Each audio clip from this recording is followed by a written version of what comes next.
Good evening friends. இன்னைக்கு morning நான் ஒரு ட்வீட் பண்ணியிருந்தேன், 10 மித்ஸ் அபவுட் இன்வெஸ்ட்மெண்ட்ஸ் அப்படின்னு சொல்லிட்டு. அந்த ட்வீட்ஸுக்கு வந்து நிறைய லைக்ஸ் வந்தது. அதுக்கப்புறமா நிறைய ரீட்வீட்லாம் பண்ணியிருந்தாங்க.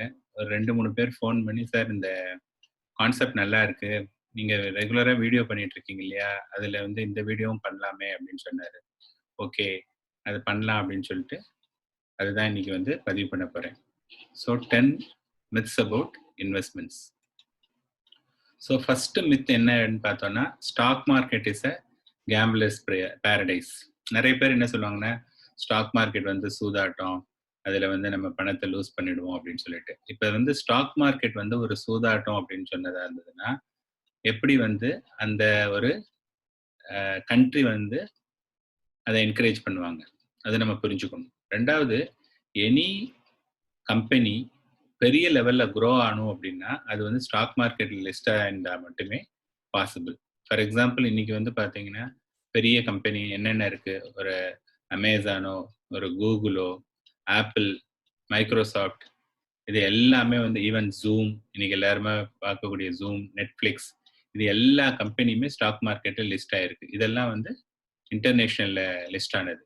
இங்கே இந்தியாவில் வந்து பார்த்தீங்கன்னா ரிலையன்ஸ் இண்டஸ்ட்ரீஸ் இன்னைக்கு பார்த்தீங்கன்னா 11 லட்சம் கோடி market கேபிடலைசேஷனை தாண்டிடுச்சு.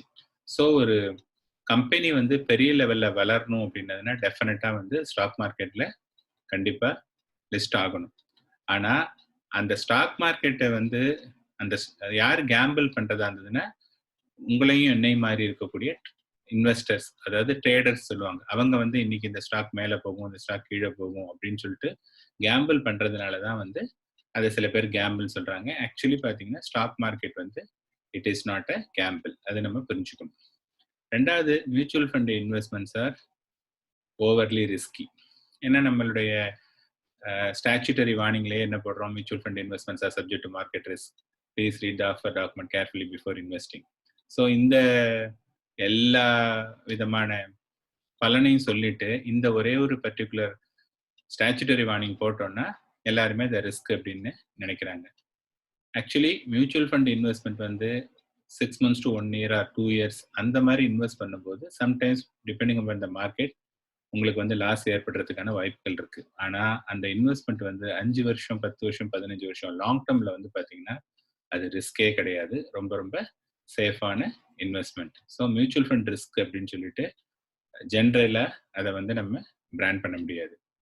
Real estate will always deliver good return.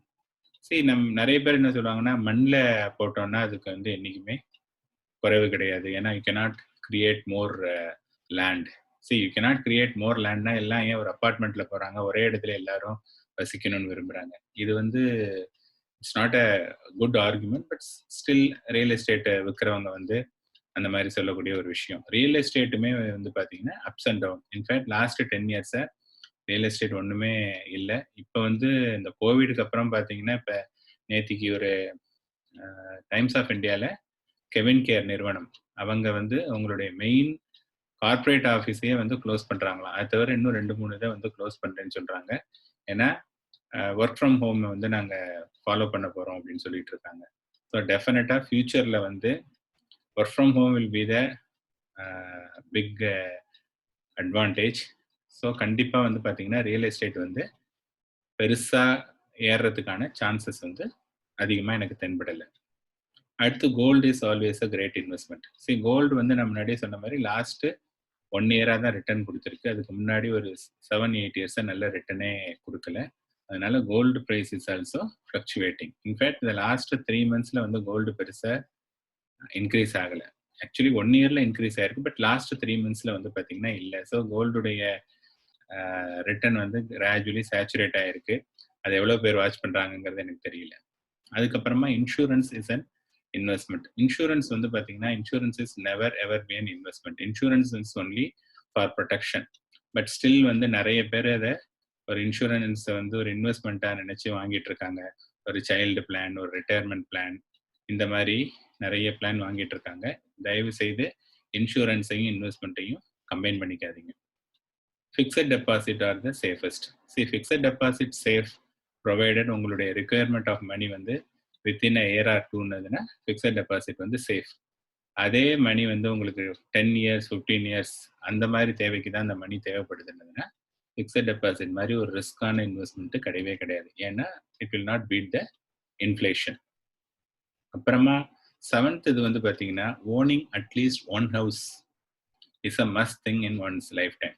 இன்னைக்கு பார்த்தா சிட்டியில் எஸ்பெஷலி சென்னை மாதிரியான மெட்ரோஸில் எல்லாரும் வந்து என்ன நினைக்கிறாங்கன்னா நம்ம எலி விலையானாலும் தனி விலை ஒரு வீடு வந்து கண்டிப்பாக வாங்கணும் அப்படின்னு நினைக்கிறாங்க. ஸோ வாங்கணுங்கிறது வந்து நினைப்பு வந்து தப்பு இல்லை, ஆனால் நம்மளால அது முடியுமா அப்படிங்கிறது பார்க்கணும். இன்னைக்கு இருக்கக்கூடிய சூழ்நிலையில ப்ரைஸ்லாம் வந்து தாறுமாறா ஏறி இருக்கு. அந்த மாதிரி சுச்சுவேஷன்ல வந்து வாங்குறது வந்து ரொம்ப கஷ்டமான ஒரு விஷயம்.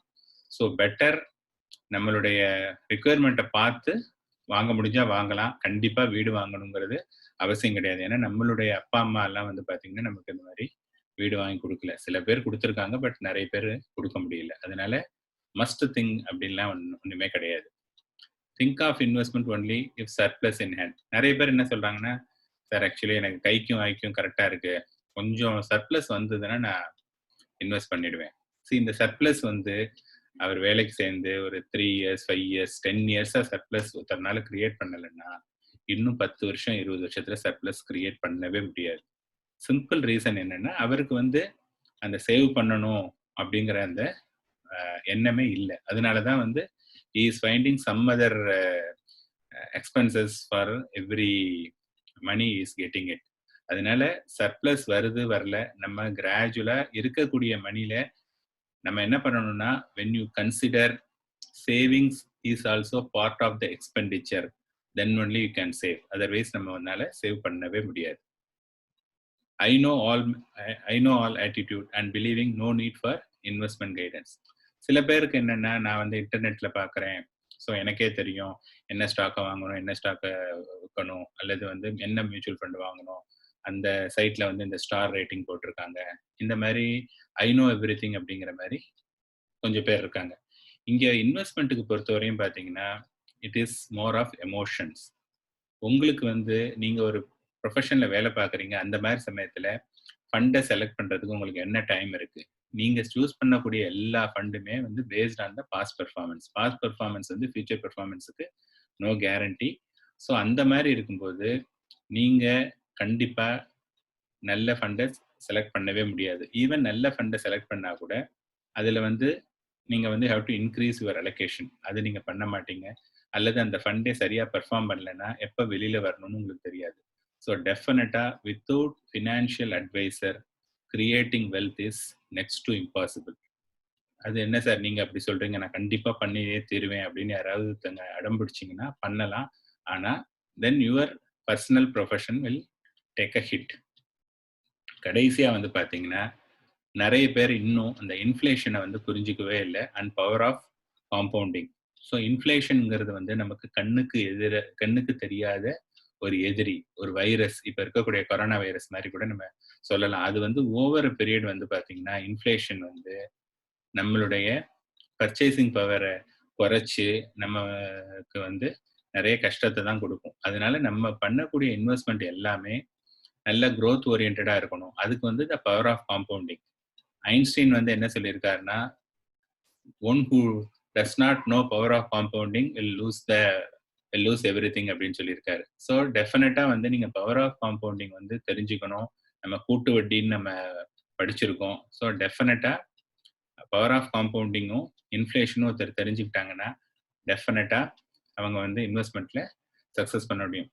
இது வந்து இந்த 10 மித்ஸ் வந்து பாத்தீங்கன்னா காமனா எல்லாத்துக்கும் இருக்கக்கூடிய ஒரு இன்வெஸ்ட்மெண்ட்ல இருக்கக்கூடிய ஒரு விஷயம். இதை ஓரளவுக்கு நம்ம புரிஞ்சுக்கிட்டு இதுல இருந்து வெளியில வந்தான்னா எல்லாருனாலையுமே வந்து வெல்த் கிரியேட் பண்ண முடியும்.